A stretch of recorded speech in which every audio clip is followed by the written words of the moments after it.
Hello to everyone participating in this year's new trail survey at Whaley State Park. My name is Robert Smith, and I am the Terrestrial Restoration and Resiliency Coordinator for the St. Lawrence Eastern Lake Ontario Partnership for Regional Invasive Species Management, or SLELO-PRISM. This presentation will give you a brief overview of the history of the swallowwort biocontrol program at Whaley State Park and how to identify Hypena opulenta, the biocontrol moth for swallowwort. The Hypena opulenta moths are originally from Eastern Europe. Researchers went to Ukraine and discovered that the larvae were feeding exclusively on pale and black swallowwort. These moths were then collected from Ukraine in 2006 and transported to a quarantine lab at the University of Rhode Island.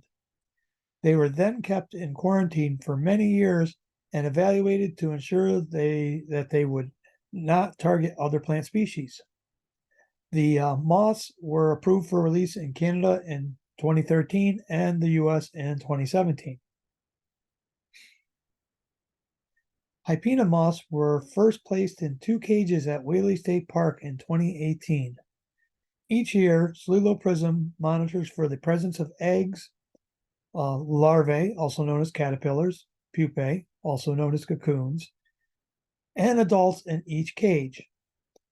We also record the amount of swallowwort defoliation, provide honey water, and release the larvae from the cages when the swallowwort is over 50% defoliated or the larvae has or will soon pupate for the winter. In 2018, 2020, and 2022, we released a new generation of Hypena larvae from the cages. Larvae, however, were not produced in 2019 and 2021.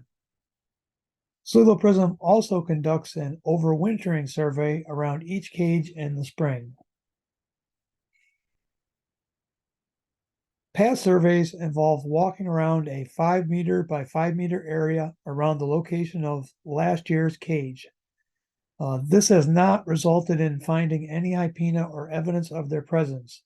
The main reason for this is a large amount of area suitable for Hypena on Whaley. Adult Hypena moths emerge from their pupae in the spring, and they can fly off in any direction, and they'll still be close to swallowwort. After years of doing these releases with no success in finding evidence of establishment, I decided that I need to scale up the survey to capture more area where these Hypena may have moved. The plan this year is to split up Whaley's trails into 3 different areas with SLELO-PRISM, Parks Invasive Team, and Whaley State Park staff each conducting a survey of the trails in one of these areas each month from June to August. The survey would involve walking the trails and observing the swallowwort within 10 feet of the trail on each side. Areas further from the trail may also be surveyed if time permits, or if there is any evidence seen at a distance that needs a closer examination, like adult moths flying or possible swallowwort defoliation. My next slides include several pictures and brief descriptions of the different stages of the Hypena moth and what typical defoliation looks like. The larvae, or caterpillars, go through 5 stages, also known as instars, with the first stage being very small and hard to detect, and the 4th or 5th stage being much larger, almost an inch in size, and much easier to detect.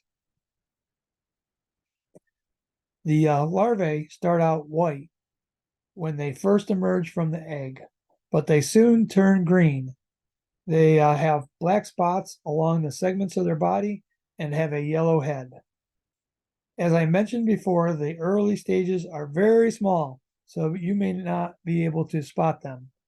You will most likely find the larvae when they are in a later stage. The pictures you see on this slide are of late-stage Hypena larvae or caterpillars. They tend to feed on the underside of the leaves. So if you're actively searching, you can try turning over some leaves especially if you see leaves with some defoliation. You may also find pupae or cocoons. These can be located on leaves or on the ground below the swallowwort. Pupae are reddish to dark brown and about a half-inch in length. These pupae, however, can be easily confused for the pupae of other species. If you find what you think are Hypena pupae, look for defoliation of the swallowwort in the area.